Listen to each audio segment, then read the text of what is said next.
All right, there is something I want to tell you guys that is on my page, especially the guys. See, let me tell you something. VDM called Mama P Medusa, and I noticed that some of you are calling me second Medusa. Listen, I don't fucking care.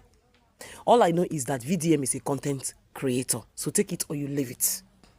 Then for this guy, I saw your video, sir. You were crying. You were shedding tears because the government have declared you wanted. You were shedding tears. If you are a woman now, I know the kind of comments that men will come here and comment.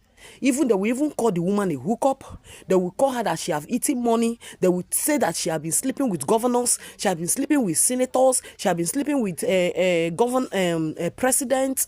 Now she want to run away with money. She want to steal their money. That is what some men will come here to comment. But that is not why I am here. The question I want to ask you now, sir, before the EFCC declare you wanted, did they invite you or not? Because before the EFCC will declare you wanted, that means they have invited you and you refuse to honor their invitation.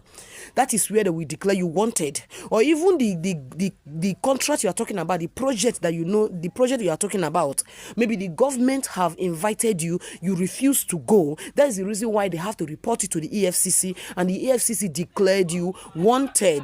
Because see, let me tell you something. As long as you are an Igbo man, I am not here to condemn Igbo people or Igbo guys. No. But sometimes the greed that we show to ourselves, we used to take it to even when we see contract, when we see business. Our greed sometimes do blind our eyes. That we don't even know that sometimes, even when we are trying to be greedy to each other, the person you are showing that greediness to might turn back to hurt you. That is, for me, that is what I'm seeing on this. Because now, before the EFCC declared you wanted, all this explanation that you are giving here, when you were doing all this explanation that you are giving here, because before you now later left the project, just hear what you said. You left the project to go and attend to other projects, that you have other projects that is pending, that you have to attend to your project. Meaning, from what you are saying, that means you abandon that project to go for other projects. Okay, let me ask you a question. Is it because of prices of things 3 years ago now was high? If you should say prices of things in 3 years ago was high, meaning this project is not a today project, meaning you really abandoned the project. Yes. For what you said, you really abandoned that project, and you have abandoned that project up to more than 1 year or 2 years. Yes. From what you just said now, say the prices of things high. You didn't even tell us that you continue with the project. You just come here to brief it and you were crying. Because this crying will not change anything. If you know that prices of things is high, prices of things has gone up. It's not today. It's prices of things did not just go up 3 years ago. I think it's up to 5 years now that we are experiencing inflation on prices of things, commodities and other things. So if you are given a project and you notice that project is not working out the way it's supposed to be, then you need to sign a termination letter. Yes. That is among the contract of employment and contract of employee. It's not that you want to take it serious. I know that definitely you left it.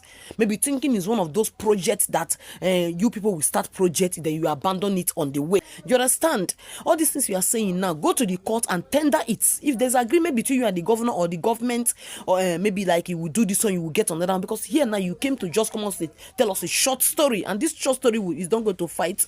It's not going to favor you. You understand? All you need to do, go to the EFCC.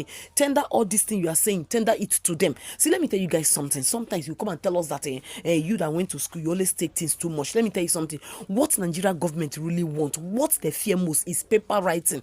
Make sure you put everything that you have with them into writing, whether government or non-government people. If individuals, if you want to make sure that you want to have a case with somebody, make sure that things are put into writing. When they are put into writing, you go to have evidence in future. If matter go beyond, you will have evidence in future. So what you do now, Mr. Man, crying here will not solve anything, because even this cry will not make the government pity for you. The only thing that will make you succeed in this case is that you need to go and tender all your evidence. Go and meet them and tender on all your evidence. Then they will take you to court. Are you scared of court? Are you scared of going to court? So what are you talking about? So please, you don't need to come and cry here for us. We don't need it. Thank you. I'm not a thief and I'm not a fugitive. This is a contract between my company and the Enugu State government. Enugu State government asked me to help them build a couple of things, a couple of projects, which were very interesting. I was going to the state every week. In the middle of the project, they said, okay, the governor said he wanted to build a city. And he wanted to build the tallest building in Nigeria, 69-story building. I designed it and gave it to him. He said, okay, keep it aside. He said, while you are waiting for this, please help me do these schools. That we have money, but we don't have people that can do it. I've never done this type of schools before. But I knew it was cement and concrete and machinery. I knew it was arrangement. So I said, okay, let me give you a try. I told the governor, I said, this project is impossible because of the pricing, the cost of it is too low to build. The governor said, don't worry, just help me do these schools, and later you won't make money from the schools, but you make money from the other projects, which I was very happy with. Right there, I mobilized 42 engineers to the states. I took a house in the state. I love the state. I went to the state, and I was there doing the job. I was traveling from Ezeagu to different local governments. I had an accident that my back got broken, but I didn't tell anybody. Now, the contract was frustrated. When we took the contract, at every point, I knew that it was difficult to do it because of the pricing. Now, when we took the contract, cement was 7,000. By the time we left, cement was 10,000.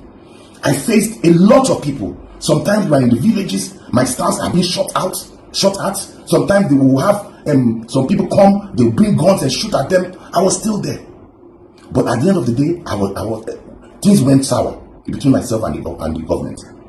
And I was still there. If I had money, I would continue the project, but I had my other projects. I had stress on my other project that I wanted to do. They took